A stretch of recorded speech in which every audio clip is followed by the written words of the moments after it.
Hey trappers, Dale Billingsley here, Billingsley Brand Lures. So guys, what I want to talk to you about today is guiding bobcats. All right, now we've talked about, controlling the cats. We've talked about the flaggings and those kind of things, some sets. And if you're new here, and you haven't seen those videos, just go into my playlist and everything is categorized. You can, go to bobcat trapping, coyote, predators, whatever, it's all right there.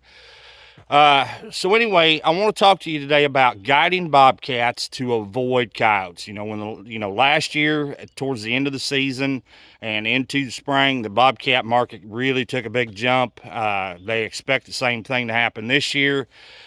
Doesn't look like the coyotes are going to come back for maybe another year or two, as far as the market goes. So, it might pay you to learn how to catch the cats and avoid the coyotes if you're doing this, trying to make a little money.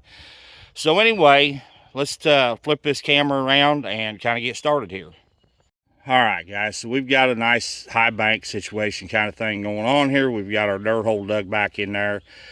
We've got that nice deep trench that y'all have seen me dig several times on this channel that you know that I really like so much because it does help guide the animal in.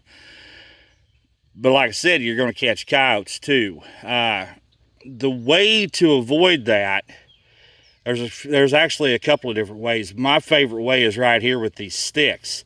If you put those sticks like that in a triangle shape around that trap, around the outside edge of your jaws and your levers so that nothing interferes, guys, I promise you there is not a coyote in the country that will step inside that triangle.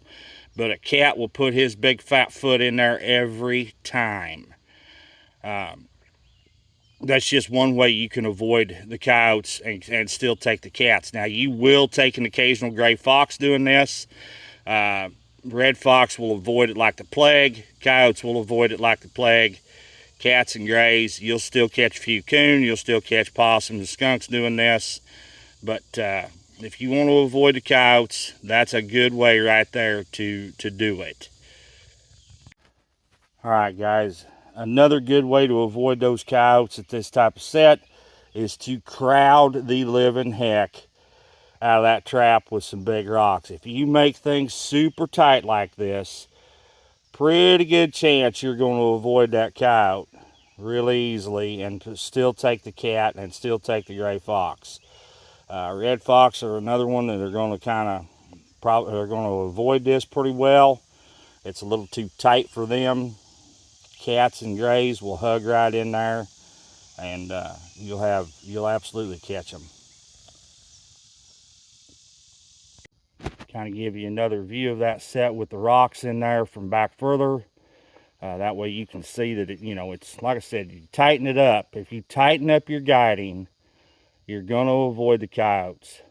Still going to pick up your grays, coons, skunks, possums, those kind of things, but you're going to avoid those $2 and $3 to $5 coyotes, or at least that's what they're bringing in my country here in the Midwest. But you're still going to take those cats, and that's what we're after. And guys, you need to remember too that it is of the utmost importance when cat trapping to control that cat. Do not let him see your set until you allow him to see it, okay? That's a very important thing. And by doing that too, sometimes that will help avoid those coyotes as well. If you hug it in really tight into the brush, sometimes that'll help, sometimes it doesn't. Just depends as to how tight you keep that cat on that straight and narrow path. So, yeah, very important. Control that cat. Don't let him see all the goodies until he is right directly in front of your set. Then when he's in front of it, then you can start blocking him and guiding him down to the narrow spot to where you want him to step. And by doing that, like I said, you'll avoid the coyotes and you'll pick up those cats. All right, guys, I know that was a really fast little video, but it is hotter than blue blazes out here already this morning. I've got some lure I've got to get bottled up before we go to the NTA on Wednesday morning. Don't know that I'll get anything put up tomorrow as far as the video goes, because I'm going to try to get things packed up before it gets too dadgum hot in the morning. Try to get that done. So Guys, I appreciate everything you've done. I appreciate everything you do for me and for this channel. If you haven't yet, if you would please hit that thumbs up, hit that notification bell, hit that subscribe button for me. For those of you that are going to be in Escanaba this next weekend at the NTA convention, if you would just stop on by. I'd love to shake your hand, love to meet every one of you that I can. Guys, once again, this is Dale Billingsley with another one. Signing out.